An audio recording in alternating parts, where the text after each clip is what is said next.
Le baromètre est né comme initiative en 2012 au sein du cabinet Fidexi Conseil avant de devenir une organisation indépendante en 2018.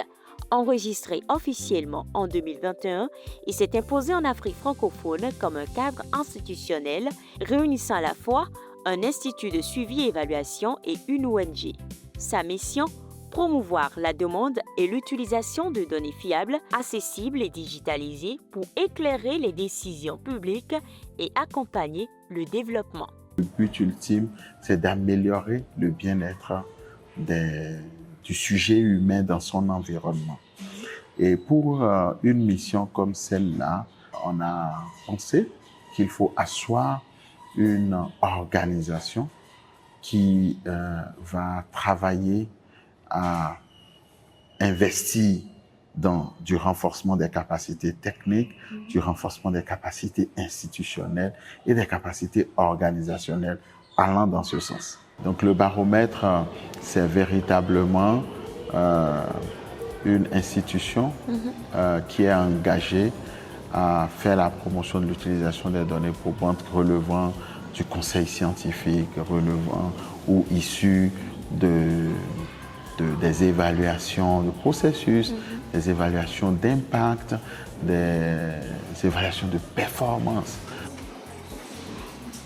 J'aimerais bien savoir comment est-ce que le baromètre contribue vraiment à la formulation et à la mise en œuvre des politiques publiques. Oui, le travail du baromètre en matière de formulation, évaluation, analyse des politiques publiques à travers, bien entendu, l'étape de mise en œuvre se fait à plusieurs niveaux.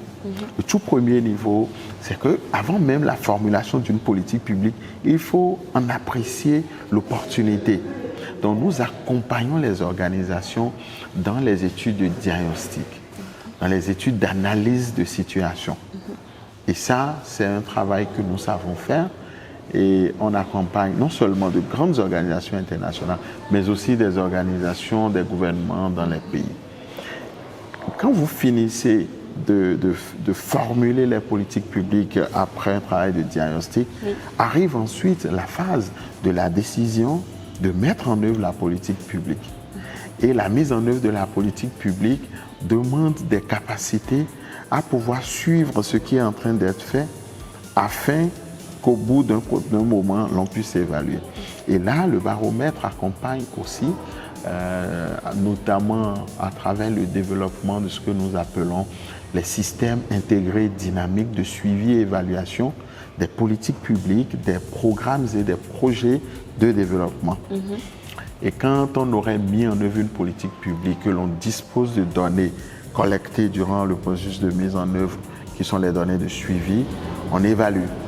Et là arrive le baromètre avec tout le staff qui travaille avec nous. On participe à l'évaluation des politiques publiques, à l'évaluation des programmes et projets. On accompagne des organisations comme le FIDA, la Banque mondiale, Plan international,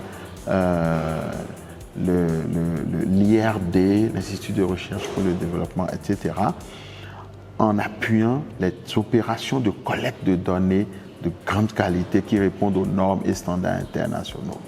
Au-delà de l'appui technique aux institutions, le baromètre investit également dans le renforcement des capacités des jeunes à travers deux initiatives majeures, l'Académie des jeunes leaders Sankofa et le Camp international des jeunes évaluateurs émergents francophones.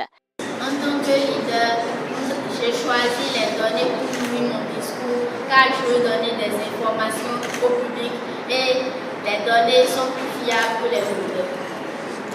Qu'est-ce que Kofi cherche à protéger pour lui-même dans cette histoire? Kofi cherche à protéger ses droits.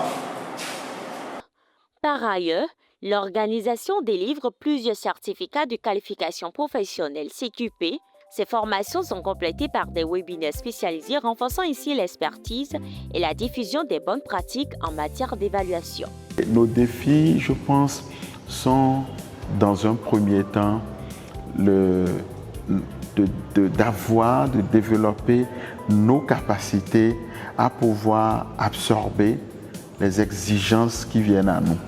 Et comme tout institut, beaucoup d'autres projets et initiatives sont en vue. Ok. Nous avons, comme le disent certains, de très grandes ambitions que nous apprenons à inscrire dans le temps.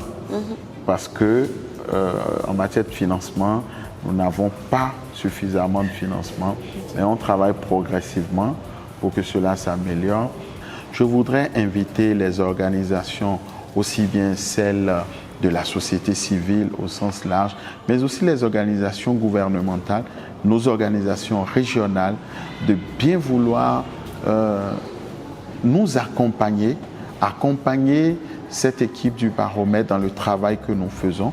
Remercier celles-là qui ont commencé par souscrire, par croire en ce que nous faisons. Et dans un deuxième temps, je voudrais inviter la jeunesse, les jeunes professionnels à s'investir davantage dans leur renforcement de capacité. Voilà, vous savez tout désormais sur le baromètre. C'est un institut qui relie les données à l'action et qui prépare la jeunesse à devenir des leaders. Merci d'avoir suivi ce numéro de Près de chez vous. On se retrouve très bientôt pour une nouvelle découverte.